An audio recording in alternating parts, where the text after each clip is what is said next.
We all know by now that lots of people in lots of places have been fired for cheering on the assassination of Charlie Kirk.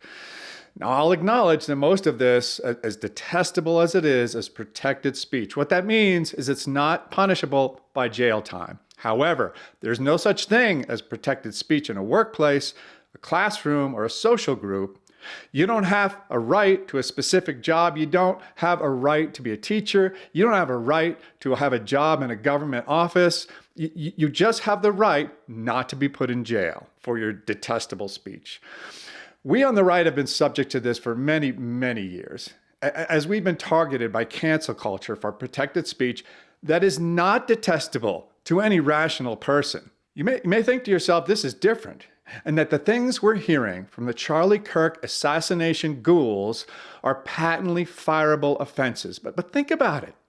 Can any of us honestly think that these firings would be happening if Joe Biden was president? Now, that is a scary thought, at least to me.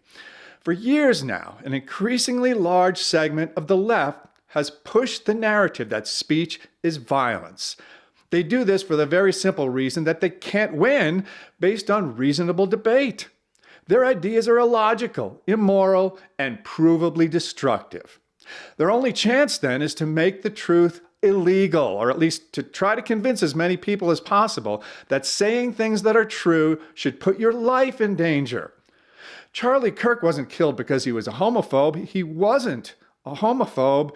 He was killed because he was right, and because he was not afraid to say true things. And to these people, that's the worst offense imaginable. Had Joe Biden won the last election, the lockstep cultural descent into madness would most certainly have continued unabated.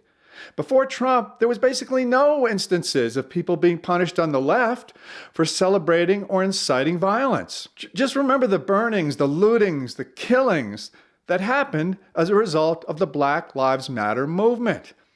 Those things were just accepted without question. But they're being punished now, at least some of them. And it's happening because we elected Donald Trump. Barack Obama, the great divider, was right about one thing. Elections have consequences.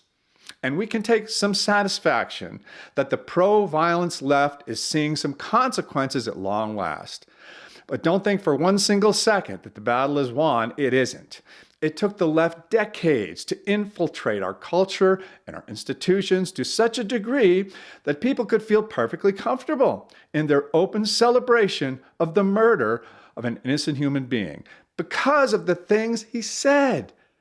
Don't be fooled by fake remorse that you see from some of the left now because they see which way the political winds are blowing. They've not changed. They're biding their time and waiting for the next opportunity to push their agenda forward full force. It's great that we've elected Donald Trump, and it's great that we are finally seeing some pushback. But as in many things in life, that was the easy part. You go into a voting booth, you push a button, and sometimes there are a few more of you than there are of them. How much effort does that really take? This is going to be a marathon, not a sprint. In politics, is not the only answer. I'm not even sure that it's even the main answer. We'll talk more about this the next time, but in the meantime, think about how we got to the place in which we are quite literally fighting for our lives. It wasn't by pushing a button in a voting booth, not really. It was by the hundreds and thousands of little decisions that we make every day where we tolerated, ignored, enabled, and funded people who hate us. Now, should we have to be this diligent in order to maintain a civil society? Obviously not, but that is the world we live in. And if they have their way, they're going to make sure that as few of us live in it as possible.